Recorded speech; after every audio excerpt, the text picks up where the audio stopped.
Help me reach 2,000 subscribers. When my wife Rachel suggested we host a small housewarming to celebrate our new home, I thought it was a great idea. After years of late nights, skipped vacations, and endless saving, this house wasn't just four walls. It was proof of what we'd built together.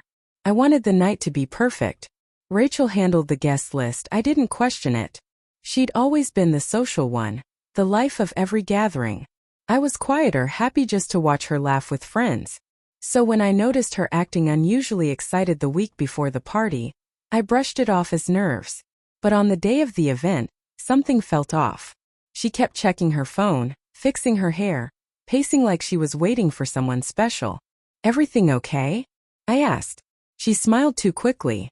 "Yeah, just nervous. First big event in the new house, you know." By evening, the house was buzzing. Laughter, music, clinking glasses. I was in the kitchen with a friend when Rachel suddenly froze. Her eyes lit up and she whispered, "Oh my God, he came." I turned to see a tall man in the doorway, holding a bottle of wine, smiling. Rachel rushed to him, hugging him longer than anyone should. My friend muttered, "Isn't that her ex?" My stomach sank. Jason. 3 years before me. Ancient history, she swore. I tried to stay calm. Maybe he was just an old friend. Maybe. No. No married woman invites her ex to a housewarming without telling her husband. I watched them laugh, heads close, her hand brushing his arm. Every glance, every smile felt like a dagger. People were noticing. Whispering. Finally, I forced a smile and approached. "Hey," I said. "Didn't expect to see you here." Jason turned. "Rachel insisted I come. Said it wouldn't feel complete without people from my past." I looked at Rachel. She avoided my eyes. That was it. This night, this celebration wasn't about us at all. The air felt heavier. I watched Rachel move through the room, topping off drinks, smiling for pictures. But Jason's eyes lingered on her. Too familiar, too comfortable. I couldn't take it anymore. I stepped outside. "Rachel, can we talk?" She looked startled, like a kid caught sneaking candy. "Now." "Yes. Now." We moved into the hallway. I kept my voice calm, though it trembled beneath the surface. "You invited your ex to our housewarming, and didn't tell me." She crossed her arms. "He's a friend, Mark. You're overreacting." "Overreacting?" I laughed, disbelief twisting my stomach. "You've been acting nervous all week, dressing up like you're meeting someone special. And now I'm overreacting because he's here?" She rolled her eyes. "Jason and I have history, but it doesn't matter anymore. I just wanted to show him how far I've come. Why make everything about jealousy?" I stepped closer. "Because I know when I'm being disrespected. You invited the man you used to love into our home, the home we built together, and didn't even have the decency to tell me." For a moment I thought she might apologize. Instead, she muttered, "If you're this insecure, maybe you shouldn't host parties." Something inside me broke. Not rage, just realization. The woman standing before me wasn't the one I married.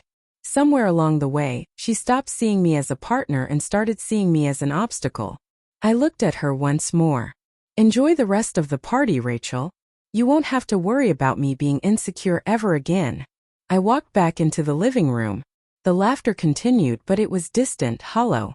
Rachel froze in the hallway, her eyes tracking me, expecting a scene. I had no anger left, only quiet resolve.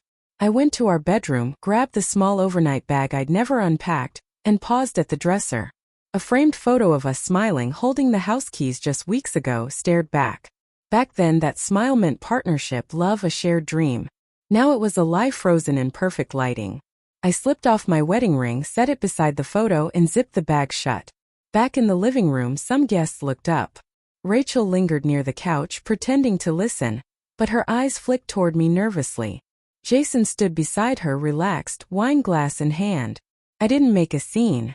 I walked over, nodded politely to guests, and said loud enough for the room to hear, "Thank you all for coming. Enjoy the rest of the night." Rachel's smile faltered. "Mark, what are you doing?" "Leaving," I said simply. The room went quiet. "You mean leaving now?" she asked, voice rising. I looked around, taking in the house one last time, warm lights, walls we painted. Laughter that wasn't mine anymore. "You wanted everyone from your past to see how far you've come," I said calmly. Well, let them see this too. Jason shifted uncomfortably. Rachel's lips parted, but no words came. I stopped at the door. This house was supposed to be our new beginning, I said without looking back. Turns out it's just a monument to a marriage that died quietly, somewhere between your pride and my patience. And then I walked out. That night I didn't look back. An hour later, messages started flooding my phone. Apologies, explanations, tears. None of it mattered. I was done.